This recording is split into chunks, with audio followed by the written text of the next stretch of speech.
Hello, welcome to Waypoint Survival. Today, I want to show you the contents of my 1790s fishing kit. Stay tuned.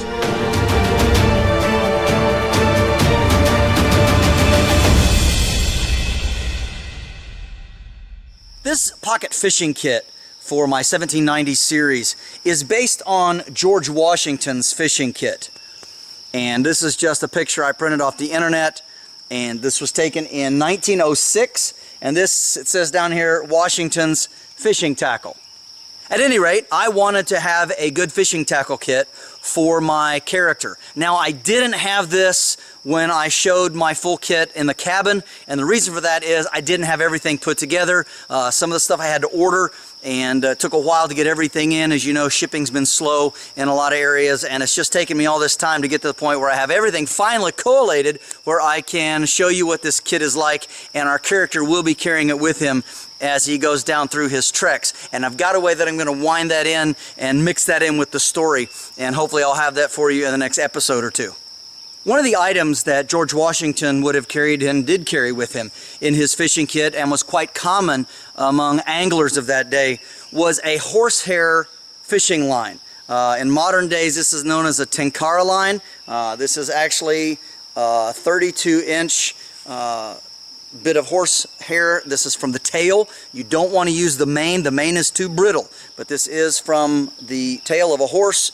Like I said, it's 32 inches long, so for those of you in the metric system, that's a little less than a meter.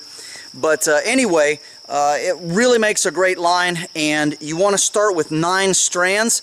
Start at the thick side, and it's nice to wash this if you want to with some soap and water. Kind of helps to make it a little more pliable for what we're going to do. But I'm going to show you how to put this together. I've got a little hook on the tree back here, and I'm going to show you how to use some thread bobbins to some spools actually, to go ahead and make this line, how you twist it and wind it together.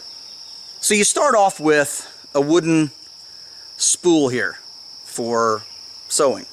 And you can still find these wooden ones in various places. I have several of them. I pick them up when I find them. They're just neat. They're traditional looking. And what you want to do is you want to take and whittle one end off. You can see what I've got there. I took the angle off that, and then I slightly tapered this end. And then you want to make a peg. And what this peg does is it goes into this right here, and you have to make sure that's nice and tight. And that's so we can thread our line up through there, and when we get ready to braid this or twist it together, that's going to be very, very helpful. So what we have here is we have 9 horsehairs from the horsetail. And the first thing we're going to do is we're going to tie a knot, just a simple overhand knot, toward the end using the thick ends of the tail. And you can see we've got one knot here. Then we're going to come down a little bit more, and we're going to tie another knot just about a ½ inch or so down from the first one. It's going to be a little bit touchy to get started, but once you get used to it, it's not so bad. Alright, and we're going to put that second knot up, like I said, about a ½ inch or so. Now what we want to do is we want to take and separate these lines, because we've got a knot here and a knot there, and we're going to separate it. We're going to hang this loop we made in between these 2 knots. We're going to hang it on this hook right there. And you could do this with a nail. You could do it with you know, a little branch sticking out or something, but I just took a little eyelet and a little hook and screwed it into the side of this tree. So the next thing you do is you take your spool that you've trimmed off, tapered at one end, and you run 3 hairs down through it lengthwise, tapered part toward the top, and then you put a plug in the bottom, like so, to hold it in place. Now, what we do, we've got all 3 of these lines. We're going to hold them in our left hand, and we're going to start twisting with the right. We twist a couple of times, and we lay it over to the left, and we hold it, and we drop number 3. All right, like this.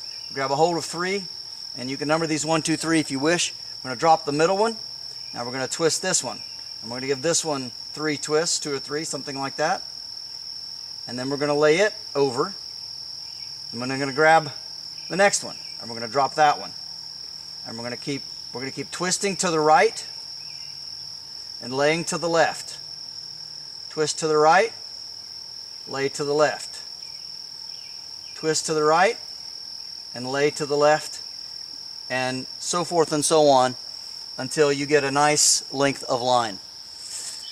After a while you get pretty good at it, and you can just twist and drop, twist and drop and twist and drop.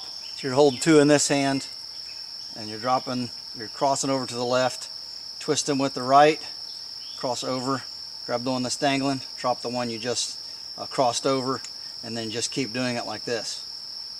It goes pretty quick once you get the hang of it, and it seems more complicated than it really is. Makes a nice round line. Of course, keeping tension always on that hook. Alright, I'm going to finish this little line and I'll show you how to connect them. At some point you're going to get to where one is shorter than the other and you're starting to run out of hairs, and that's good. So what you're going to want to do is you're going to take the plug out, you're going to insert 3 hairs, same number we've been working with, and then we want to extend these 3 hairs up past where our twist is, right here. So where we've been twisting. I'm going to pull that out just a little bit longer. Make sure that it's, maybe an inch to a half inch past where our twist is occurring. All 3 hairs. And that looks pretty good.